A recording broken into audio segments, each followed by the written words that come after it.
Bom, então vamos dar início à apresentação. A arte brasileira do Reino à República. Tudo começa em 1808, quando a família real e sua corte se mudam para o Brasil, filho de Napoleão.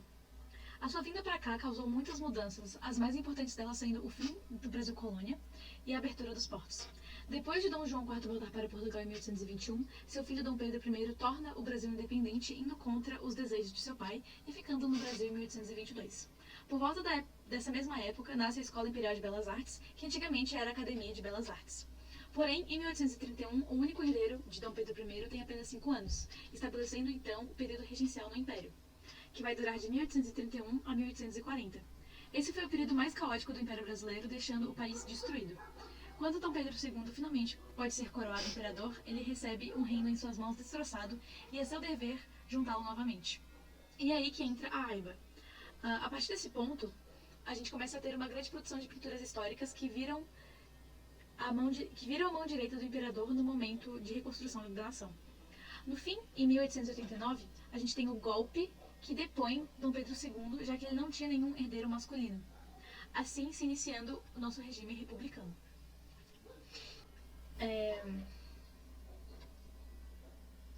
Pintor, desenhista e professor, Victor Meirelles nasceu em 1832 e morreu em 1903. Ele inicia seus estudos artísticos por volta de 1838 com o engenheiro argentino Marciano Moreno. No ano de 1847, ele se muda para o Rio de Janeiro e se matricula na Academia Imperial de Belas Artes, AIBA, onde, em 1849, inicia o curso de pintura histórica.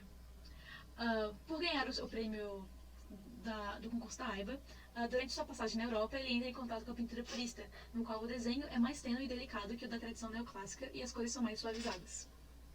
Com a proclamação da República, ele era professor, mas ele perde a vaga de professor na Academia Imperial de Belas Artes, porque ela, na verdade, muda para a Nacional de Belas Artes. Então, tem essa mudança tem essa renovação do ensino das artes e ele é exonerado. Aqui a gente vê um pouco da obra do Victor Meirelles, obviamente não tinha espaço nem tempo para mostrar todos, mas a obra de Victor Meirelles pertence à tradição acadêmica brasileira, formada por uma eclética síntese de referências neoclássicas, românticas e realistas, mas o pintor absorveu também influências barrocas e do grupo dos nazarenos. A primeira das grandes composições de Victor Meirelles, A Primeira Missa no Brasil, permanece como a mais afamada e significativa obra em toda sua produção. A obra é um resultado direto do programa nacionalista, educativo e civilizatório de Dom Pedro II, que, entre outros objetivos, visava, através de artes plásticas, reconstruir visualmente momentos marcantes da história brasileira, servindo para a cristalização de uma identidade nacional e como um cartão de visitas para afirmar o Brasil entre as nações progressistas do mundo. A pintura ilustra um acontecimento que teria ocorrido em 26 de abril de 1500, quando Pedro Álvares de Cabral mandou rezar uma missa para marcar simbolicamente a tomada de posse da terra de Veracruz para a coroa portuguesa.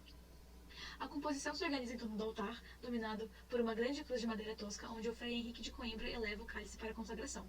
Em seu redor, os portugueses se ajoelham reverentes, enquanto que, um pouco mais afastada, uma multidão de índios assiste a cena com interesse. O pintor remete-se fortemente à descrição que consta na carta de Pero Vaz de Caminha.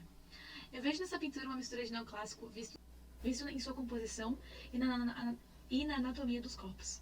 E também vejo um pouco de romantismo, aparente na ambientação da cena no geral, assim como na vegetação, representada com tanta maestria e no degradê e na escolha das cores. Os historiadores dizem que essa composição retrata idealmente uma verdade desejada de acordo com a programação imperial, mostrando um pacífico encontro de duas culturas. Uma verdade que a história se encarregaria de contradizer, considerando o massacre que os índios brasileiros foram submetidos pelos colonizadores nos séculos seguintes à conquista. Fato que o Império e os românticos indianistas da época ignoraram em sua tentativa de resgate artístico e literário. E a gente vê outra obra de Victor Meirelles, composta claramente dentro dos moldes neoclássicos e de concordância com os deveres da AIBA de produzir a imagem de uma nação forte. Indo de acordo com as políticas nacionalistas propagadas pelo Império da época, em 1866, Meirelles pinta Moema. Essa tela inspira-se no canto quarto do poema épico de Caramuru, de Frei José de Santa Rita Durão, que, como outros textos literários do período, trata do tema indianista ligado ao imaginário nacional. O poema narra a desventura da Índia, que, abandonada pelo português Caramuru, se atira ao mar e segue o navio no qual ele está partindo. O gringo levava em sua companhia apenas a Índia para Iguaçu. O quadro, o corpo nu, banhado pelas ondas na praia, é exposto em primeiro plano. O rosto revela uma beleza exótica. O pintor cria uma imagem sensual e que, ao mesmo tempo, causa estranheza, revelando um sentimento poético na representação da paisagem em conjunto com o corpo da indígena morta. Na pintura, O Corpo Nu de Moema, Encontra-se numa praia desértica em meio às pedras, areias e rochas e conchas. Um ambiente que, num geral, quase remete a um sonho. Tudo ao seu redor parece silencioso e calmo, até o mar mostra-se quieto. O dia amanhece com calma. Os cabelos negros e revoltos da Índia estão espalhados pela areia, impressionantemente vivos, como se servissem de travesseiro para o seu rosto pálido. Ela ainda traz no corpo parte da tanga de penas coloridas, que lhe cobre a pubis, arranjo esse que tira a naturalidade da pose. Críticos e historiadores da arte têm como um importante marco na carreira de Victor Meirelles, sendo um dos mais notáveis exemplos do indianismo romântico nas artes visuais brasileiras, transformando-se num ícone nacional, inclusive recebendo várias releituras. Bom, aqui eu trouxe um trecho de uma fala do Jorge Colli, professor titular em História da Arte, sobre a obra de Victor Meirelles e Pedro Américo. Bom, vale mais, portanto, colocar de lado as noções e interrogar as obras. É evidentemente mais difícil. Se digo Victor Meirelles é romântico ou Pedro Américo é acadêmico, projeto sobre eles conhecimentos, critérios e preconceitos que dão segurança ao meu espírito. Se me dirijo diretamente às telas, de modo honesto e cuidadoso, percebo que elas escapam continuamente àquilo que eu supunha ser a própria natureza delas, e, o que é pior, fogem para regiões ignotas, não submetidas ao controle do meu saber. Assim, ao invés de discutir se Meirelles ou Américo são ou não clássicos, são ou não românticos, são ou não pré-modernos, o que me coloca em parâmetros seguros e confortáveis, mas profundamente limitados, é preferível tomar esses quadros como projetos complexos, com exigências específicas muitas vezes inesperadas. Bom, nessa hora do trabalho, da apresentação, eu ainda falaria sobre Pedro Américo, porém, como era bem rápido, né, 10 minutos, eu preferi não abordar o Pedro Américo porque ele, resumidamente, é muito parecido com o Victor Meirelles, tanto que a gente viu aqui nessa parte da citação do Jorge Colli. Mas como ele é muito parecido e o próximo, o Rodolfo Amoedo, tem um pouco de diferença, eu preferi deixar o Pedro Américo de lado para daí mostrar o Rodolfo Amoedo. Eu vou passar brevemente sobre o Pedro Américo, né? Ele, muito parecido com o Victor Meirelles, foi professor da academia, fez encomenda para o governo, para o Império, né? Então, uma das obras mais importantes dele é essa, Independência ou Morte, que conta sobre a nossa independência. Cristalizou esse momento, né, dessa forma aqui. Mas, enfim, como o tempo urge, vamos passar para o próximo, que é o Rodolfo Amoedo. O primeiro fato interessante é que não se sabe exatamente onde ele nasceu. Não tem muita informação, então é meio misterioso sobre o início dele, sabe? Mas o que a gente sabe é que ele teve uma infância muito difícil, a família dele não tinha dinheiro para apoiar os estudos dele, tanto que ele começou a realmente estudar para valer só com 16 anos, quando ele ingressou no Liceu de Artes e Ofícios com as aulas do Costa Miranda. Em 1878, ele recebe o prêmio de viagem ao exterior da AIBA por sua tela Sacrifício de Abel. Em 1887, ele volta ao Rio de Janeiro, onde é nomeado professor de pintura da AIBA. Em 1888, ele funda o Ateliê Livre, espaço paralelo de ensino e trabalho de arte, onde os artistas procuram chamar a atenção para a defasagem do ensino acadêmico, propondo uma modernização curricular, tendo como modelo a Academia Julian. Essa Academia Julian era onde ele estudava na França, quando ele viajou.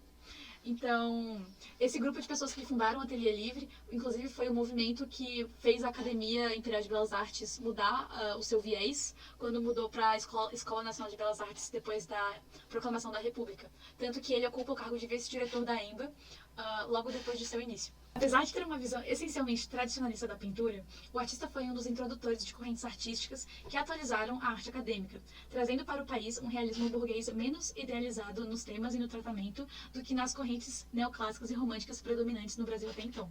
Porém, ele é visto como um artista ambíguo, porque ao mesmo tempo renova e faz a defesa intransigente dos velhos padrões.